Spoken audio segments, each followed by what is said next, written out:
Le cardinal et archevêque du diocèse de Lyon, Philippe Barbarin, a été invité au Rwanda pour participer au congrès sur la miséricorde de Dieu, le premier du genre en Afrique, qui s'est tenu au sanctuaire de Kabuga. La dernière étape dans le pays, une audience que lui a accordée le président de la République Paul Kagame. Dans une interview accordée à la télévision rwandaise, le cardinal Philippe Barbarin a indiqué que l'audience avec le président de la République a focalisé sur le pas franchi par le Rwanda après le drame du génocide de 1994. Il nous a expliqué comment, après toutes les souffrances vécues par le Rwanda, il voulait regarder en avant. Il voulait reconstruire ce pays, ouvrir ce pays, etc. Et on voyait que c'était un discours qui était très, pour lui, fondé sur l'espérance. C'est-à-dire, il dit, je veux surtout regarder tout ce qu'il y a à faire.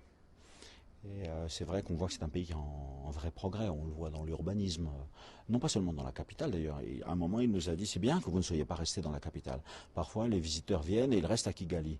Et il me dit, je suis très content que vous soyez allés dans les villes, parce qu'on voit que partout, il y a le même progrès qui se fait. En marge de sa participation au congrès sur la miséricorde au Rwanda, le cardinal Philippe Barbarin s'est recueilli au site mémorial de Kigali, 6 à Gisozi, et puis il s'est rendu au sanctuaire de Kibeho et a également visité les différents séminaires formant des futurs religieux.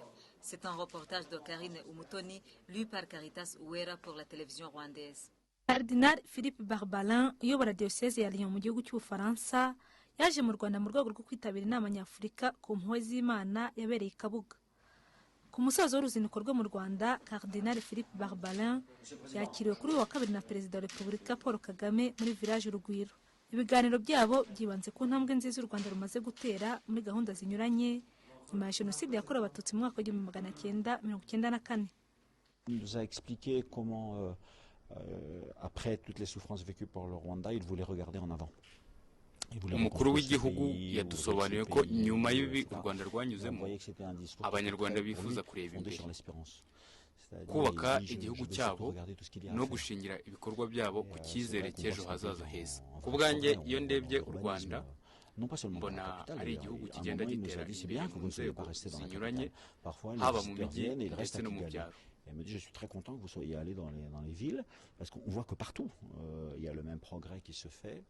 Usibye kwitabira inama nyafurika ku mpuhwe z'Imana yabereye Kabuga, mu ruzinduko rwe mu Rwanda, Cardinal Philippe Barbarin yasuye urwibutso rwa jenoside rwa Kigali ku Gisozi, Kiliziya ya Kibeho ndetse n'amashuri yigisha bitegura kwiyegurira Imana mu Rwanda. Karine Umutoni, Televiziyo y'u Rwanda.